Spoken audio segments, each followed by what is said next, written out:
I immediately called 1-800-INJURED, the Bethune Law Firm. And attorney Terrence Bethune said, "Don't worry, Dottie, I got this. If you're ever in a car accident, call 1-800-INJURED, Bethune Law Firm, and they'll tell you too. Oh! I got this. This is attorney Bethune of Bethune Law Firm. For over 25 years, my law firm has been helping injured victims in matters of wrongful death, tractor-trailer accidents, and car accidents. We're conveniently located at 2357 Pine Knoll Avenue. Remember, after a car wreck, call 1-800-INJURED, the Bethune Law Firm, to get you a big check. Oh! I got this. Middle Georgia. Welcome to our Saturday morning power, praise, and prayer lineup. The Greater Elizabethboro Missionary Baptist Church of Macon, where Reverend Derek Dumas is the lead servant, every Saturday at 11 a.m. on 980 a.m. WDDO, The Glory. Middle Georgia. Welcome to our Saturday morning power, praise, and prayer lineup, When Zion Travails, with Minister Chiquita Hall, every Saturday at 10 a.m. on 980 a.m. WDDO, The Glory. Craving that southern cooking like Grandma used to make? Visit Mrs. Betty's Fried Chicken for a true down-home dining experience. Daily lunch and dinner specials including crisp fried chicken, homemade vegetables, cornbread with new dessert selections weekly, including our award-winning banana pudding. Try one of our delicious sandwiches like the famous battered deep fried burger. Feed your soul at Mrs. Betty's Fried Chicken in Warner Robins or at the original Miss Betty's in Butler, Georgia, open since 1982. Find Miss Betty's Fried Chicken on Facebook for daily specials. Come join in with the Drive Time family every morning, Monday through Friday. Wait, that's it.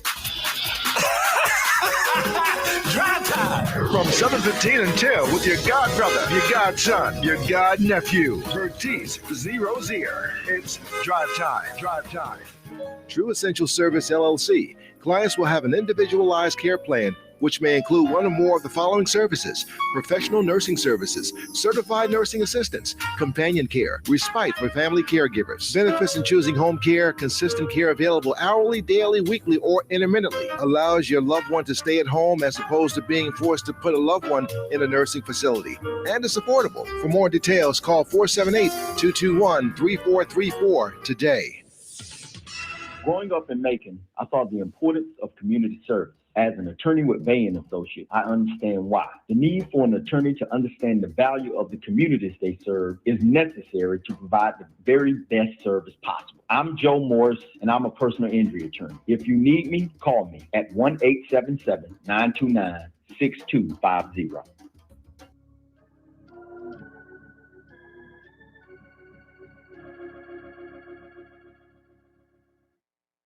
I know it's been so hard and you don't know what it all means. But don't you ever let go. See, there's a reason you're still standing after all you've seen. So don't you ever let go.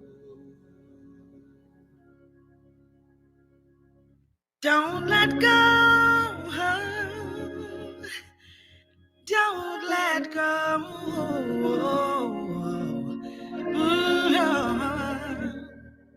Don't you ever let go.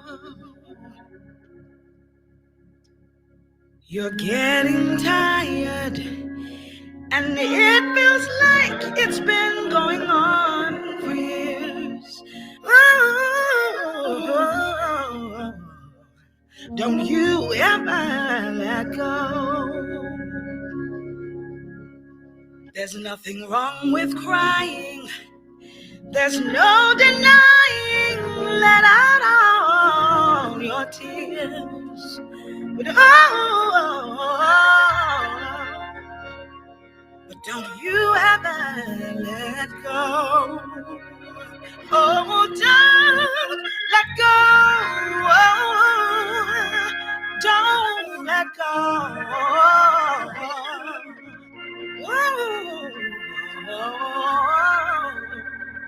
Don't you ever let go.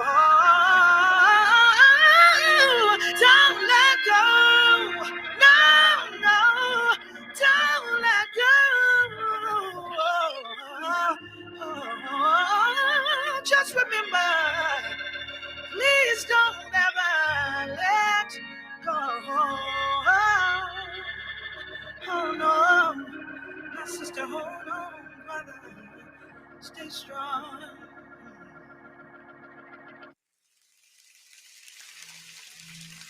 It's a song that says, I'm free indeed.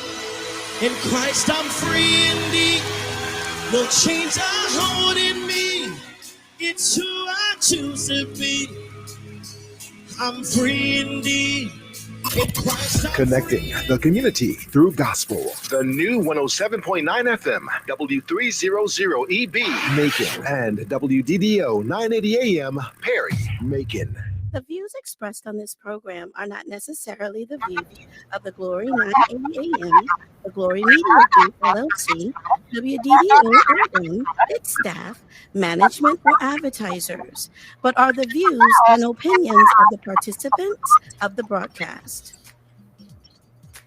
It is now time for the live broadcast of the NAACP with GWENETTE, WESTBROOKS, and Mr. DUMAS.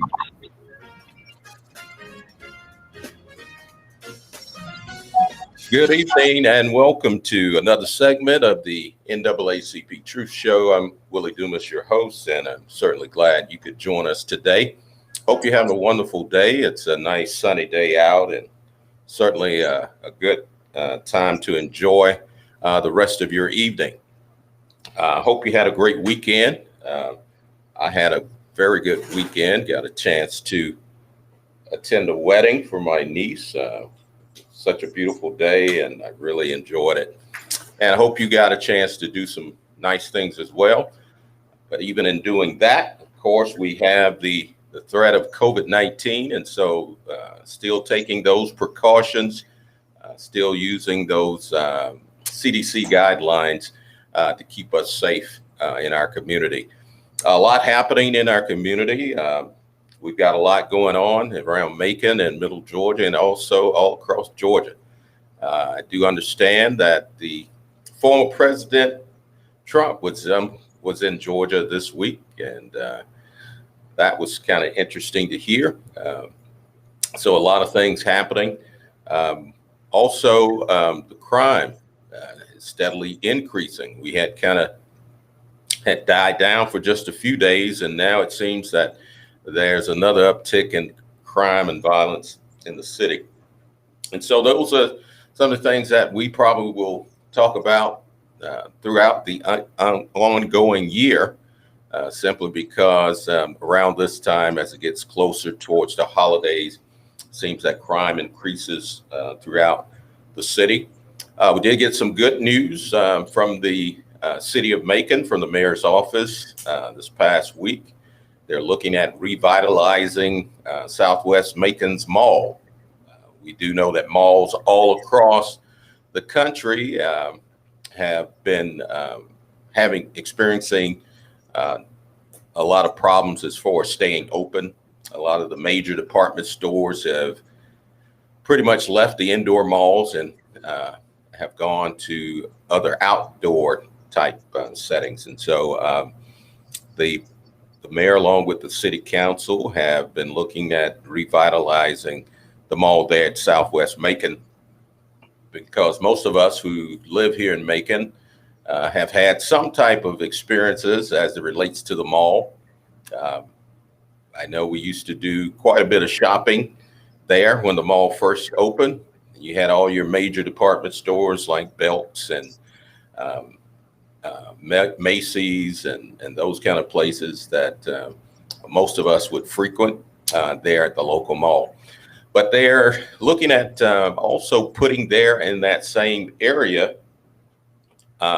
some entertainment. And so they're trying to find innovative ways to get people to come out to the Macon Mall and to get things going there. I understand an amphitheater is one of the other musical projects they want to put there with hopes that it would draw major crowds of people to come and not only take part in the entertainment, but also patronize the mall itself. And so looking forward to hearing more about that as that progresses. They're also talking about putting more government type buildings and offices within the mall. And so a lot of good ideas, and also one of the things we note, particularly here as it relates to any gathering, is security. And so they have promised to increase security at the mall just to make sure people feel safe when doing so. Give us a call here at the radio station. We'd love to hear from you, our listening audience, and you can connect with us here at 478-250-1444. Once again, that's 478-250-1444. The Macon Bibb County branch of our local chapter here, we're preparing for the month of October for our annual Earl T. Shinholster Freedom Fund banquet, which will be held virtually. It won't be a banquet, as to say, but it will be a Freedom Fund Awards, which will be virtually done. On last year, we did a virtual awards as well. And we're hoping that this year will be even better. Everybody had to get kind of innovative last year as far as doing things because of COVID-19. But I did want to talk a little bit today about that particular banquet and how you can participate and how you can show your support to the NAACP by either getting an ad, either a commercial ad or ad individually or from your church. We'd love to get your support. This is one of our major fundraisers for the organization. As you know, that everything we do has a cost, and we have to raise funds, and it's been real difficult with COVID-19 in effect to actually go out and solicit support and funding. And so any way that you can help and support us, we'd love to have that support. And so give us a call if you're interested in helping. Some of the things we'll be awarding through our banquet is the community service. We have a community service award, and that particular award goes to individuals who have contributed to their community in a very effective and positive way. And so we had some nominees for that, and all of that will come out during the banquet. You'll get to see who was chosen for that particular award. And also we have the Church Community Service Award, which involves churches in particular in their service in the community. We also have the Communication Service Award, and that has to do with broadcasting either through television or radio. And I'm not going to let the cat out of the bag as far as who will win that for this year or who's been nominated. But you'll have to show up for our virtual award in order to find that out. Also, we have what we call the Abdul Laundry Organizational Service Award. Abdul was a faithful member of the NAACP who we lost a couple years ago. And of course, we hold that particular award very dear to our organization. Also, we have the Harvey Lee Hollenshed Music Award. And that award will, of course, go to those who have contributed musically throughout the city of Macon and the Middle Georgia area. We also have the Honorable Thomas M. Jackson Youth Award. And that particular award will go to a youth that is doing positive things in their school and their community. And so we're very excited about the recipient of that particular award. Also, we have the NAACP Macon Bibb County Youth Council Service Award, and that particular award also will go to a particular youth in around the surrounding area. And also we have the Thomas Mosley Veterans Award, and we know how important veterans are to all of us in the community and across the country, and that they've given their time and their service. And so we're going to award that particular Veterans Award to someone very special. And so we look forward to your participation, either to check us out on Facebook, as we'll be doing it virtually, and that will be done October 16th, which is right around the corner. October 16th of 2021 will be our 49th annual Earl T. Shinholster award banquet. And so we look forward to you and your support in this particular event. And some of the people that actually won some of the awards last year, I know our Community Service Award went to Mr. Burke Bivens, a very well-known commissioner here in the city, which I believe he actually retired. And we also have the Community Service Award that went to Rabbi Larry Schlesinger, who also has contributed quite a bit to our county commission here in Macon. He got the Community Service Award. And we had another Community Service Award that went to Judge William Sherling III, one of the fine judges here in the Macon Bib. And so those were some of the awards. One of my church members got the Thomas Mosley Veterans Award last year. And so we're very excited about our banquet that's coming up, and some of the things that we'll be able to do through the community because of your support for that banquet. And so make sure, if you want some more information on how you can give or contribute to the success of our banquet, just give us a call here at the radio station at 478-250-1444. Once again, that's 478-250-1444. I see President Westbrooks has joined us. How you doing, President Westbrooks? I'm doing fine. How is everyone doing? And I'm sure you want to reiterate to people about the importance of supporting our banquet, in that's one of our largest fundraisers for the organization here. It is. And basically, the donations that we receive, that money is able to, is there to help us do what we're doing now, be able to come on the show and keep you all educated on what's going on in community benefits that you are entitled to, that people are not just making you aware of everything. And also it enables us to be able to actually continue to fight for justice. It takes fundings to do that. And so, any monies that we receive is money that we have to raise on our own. So we're asking the community for your support. You'll be able to, the tickets are $40. You'll be able to purchase those tickets on Eventbrite. It actually will be virtual, but it's going to be real nice. It's going to be virtual, and anyone that purchases a ticket, there will be a meal included in that ticket. You will be able to pick a meal up from the Bear's Den. We partner with them, and that will include a meal, dessert, and a drink with that purchase. If you purchase a ticket, like I said, you can purchase those tickets on Eventbrite. You can also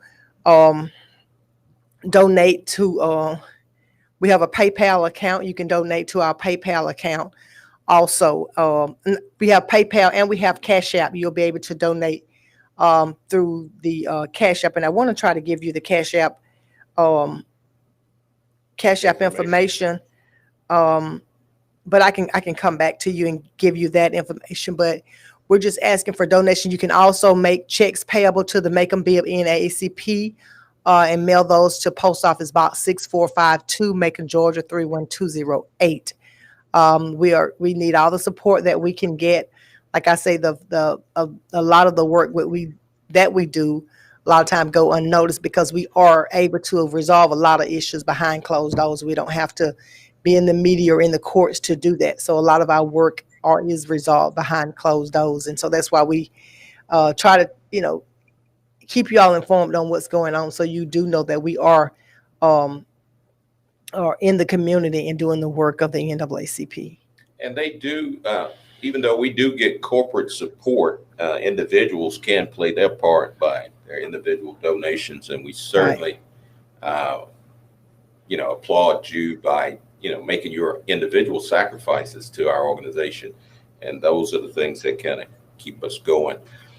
I know we wanted to talk a little bit today about COVID-19 because it seems that the hospitals are overrunning and overflowing with patients all across the country, not just here in Macon Bib. and the push for vaccinations has been, just tremendously pushed from a national standpoint as well as a local standpoint. And so individuals have an opportunity to get vaccinated who wants to get vaccinated. And we've also seen how COVID has affected our school systems with our children. Prior to this year, it wasn't a major problem for students, but now with this Delta variant, it has really become a problem. I just found out my mic was muted, so I'm seeing all everybody here. Okay. Oh, you're not. Okay, I will. Okay. But yeah, those are some of the things that we have to really look at. The fact that our children are being affected by the virus in such a negative way. And so we got to make sure that they get their vaccinations, and also that they wear their mask, because in schools, we don't know, who's affected or who's infected or who's not. And so it would be a good idea for parents to enforce their children to wear masks while in school. Right. And so we're supposed to have a guest call in today. I don't know if that guest is going to call in today, or he tried to get in yesterday. So I don't think he's going to be able to get in. He had something to happen. He couldn't, okay. couldn't get on.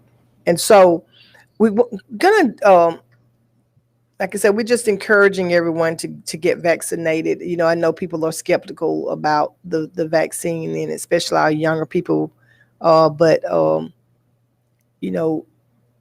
is basically targeting all age groups. This COVID-19 is not discriminating. Not at all. So we're just encouraging everyone to get vaccinated. I've had some loved ones to actually, that's died from this. Some first cousins that's actually died from this COVID-19, and was sent home and thought they were okay and died the next day. So had some very close family members that has passed away due to this. Had some church members that this has affected, that's passed away. And I just found out, and I want to say a prayer to the Hollenshed family that just lost a brother, and then they have 2 other family members that's in the hospital now due to COVID. So just want to or anyone that's out there that's dealing with COVID and that has affected, we're keeping you in our prayers. Absolutely. I see on our message board, I'd like to send a shout out to Steve Bryant, who is U.S. Army retired, and he's tuning into the show. I know he says his hometown is Macon, Georgia, and he's out of Alexander, Virginia. And so we're reaching, kind of far reaching with our broadcast, and that's a good thing. Yes, it is. Good to hear from our listeners outside the state. And just want to talk a little bit about, these evictions, which is something that's going to be, I think is going to be around for a minute now until we can figure out, what type of assistance that people, actually what people are aware, that are made aware that they're available for. We still have people that do not know that there is monies out there to help them. And we did a press conference this past Friday in reference to the evictions. And I want to make it very clear, because I can speak for the Macon Bibb branch. We don't normally do press conferences unless we've exhausted all other options, unless we've sent letters and had conversations, and we're to a point where we see nothing is going to happen, or no changes are going to be made, then that's when we take it to the public. We do have concerns in regards to evictions. One thing about Macon Bibb branch. Sometimes people say that we're slow about doing things, but when I represent, or when the Macon branch represents, we're representing the NAACP as a whole, not just the Macon Bibb NAACP. So we have to have, when we get out in the public, and whenever we make statements, we got to have our facts straight. And I'm not, as a president, going to allow our branch to do anything without investigations and make sure we have the proper documentation. So when we step out there, you can be assured that we have investigated it, and we have support to back up what we're saying. And so with this press conference that we had was related to some people that had been evicted. We've had about 5 complaints that we basically are actually looking into. Some complaints that we're not able to do anything about, but we've had some complaints that we are actually looking into, because the simple fact is that we want if you are a landlord or you are a property owner, we're asking for you to work with these tenants on these evictions. Some of these evictions are not even asking for money. It's just they're asking for the property. They got personal conflicts with these tenants, and they can't resolve it. But I'm asking you to put yourself in these tenants' place, because at any given day you can be stricken with COVID, as some of these tenants have been affected. Some of them have not had COVID, but their co-workers have been diagnosed with COVID, and some people are quitting their jobs for the simple fact and fear of them getting COVID, or them having children, and their children are being affected by it. So we're just asking people to, your landlords, to put yourself in these tenants' place, because it could be you at any given day, and it could cause you financial hardship where you can't work and pay your own bills, pay your own rent, or pay your, where you're living, or your mortgage. You can't pay your own bill. So we're just asking you to put yourself in these people's place. But what are some of these landlords are doing? They are applying for the Georgia Rent Assistance on behalf of these tenants, and then they're still filing evictions. Wow. And so what we've seen that we're looking at is the fact that the tenants go into courts. They have all their documents showing that they've, and this was before the CDC lifted the ban on August the 26th. So these people have actually gone to court before August the 26th. And some people are not being educated as far as that they didn't know that they had to have this declaration form when they went into court. So when people think that people are just start being evicted because, August, right. But people it's never stopped. The only thing that did was, it was supposed to protect you, but it didn't stop the landlords from filing evictions. And so what we're seeing is, and looking at the documentation, is that these tenants had applied for Georgia legal assistance, and actually we know that the property manager actually applied on behalf of some of these tenants, but they came to the courtroom, filed an eviction. These tenants had their declaration of form, and they still were evicted. Wow. So, on the last week before last, which was we had a young lady that's supposed to had been evicted in August, was evicted, and her set out date, she's supposed to actually I think they continued it, but then they made the decision to go ahead on evicting. So that's something that we're finding out also. And I'm going to get to that in a minute, but she's supposed to have been actually set out by the sheriff out of her apartment on the 16th, and the NAACP was able to stop that. For the simple fact is, the landlord had filed for Georgia rental assistance for this tenant. She filed an eviction, and the courts ruled in her favor, and then she still got the money. She was actually paid 2 days before this tenant eviction were supposed to be, that she's supposed to be removed from her apartment. So when I was able to send the courts that to show that this landlord had gotten money twice, not once, but twice, had already received them. So the money was most likely going to come. She was going to be approved, but you went ahead and you filed. So why are we filing evictions in court, knowing that you, as a landlord, have applied for the fundings for this tenant? And the court. So my question to our judge was, if these people come into the courtroom with their CDC form, the declaration form, and they have their paperwork showing that why are they being evicted? If you and what the tenants is telling us, that they won't listen to them, they won't allow them to give them their paperwork, they won't allow them to speak, and so they are being evicted. So, but the federal government sent guidelines to all the courts how they're supposed to be handling these cases, and their guidelines are: you, regardless whether the landlord has filed a eviction, you have to give the tenant the same opportunity to defend their case in court. Wow. And you're supposed to give as many continuances as widespread as you can. So if a tenant comes in, and that was my question, why wouldn't they bring all that with them to plead their case if they're trying to keep from losing their home?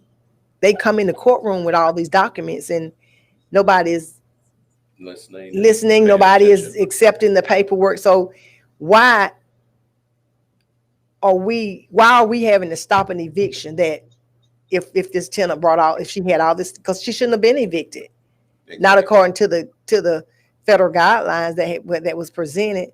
And so we have actually another young lady that did the same thing. She's been evicted, waiting on payment to come in, and the landlord has filed on her behalf. She's filed. And see, this is another thing that we're running into also, Mr. Dumas. When this young lady applied, she found out that the landlord had already applied for her. So it was 2 applications up there. So they, it was like, you already have application up here. And so, but the landlord cannot apply on your behalf unless you give them permission to do that. And so that's happening. So that's why, you got they're evicting these people, but they're getting the money after they've evicted these people. So I called the property manager and I asked her on what was her plans. If she got paid, what was her plan on doing with the money? Is she going to keep it, or is she going to send it back because you've evicted the tenant? And her response was that she was going to send it back. And so we're going to be watching that. We're going to be making sure, and because they have an account, so it shows up on their account once the money is paid.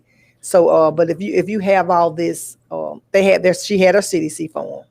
Now, why would she, as a landlord who has a tenant that's been there and she's receiving the funding, why would she want to not keep the funding and let the tenant remain in their home? Well, matter of fact, we're in her paperwork, we were looking at the fact that the landlord actually applied for more than what she owed.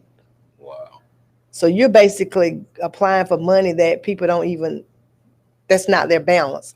So, it's just the public has to be aware of what's going on.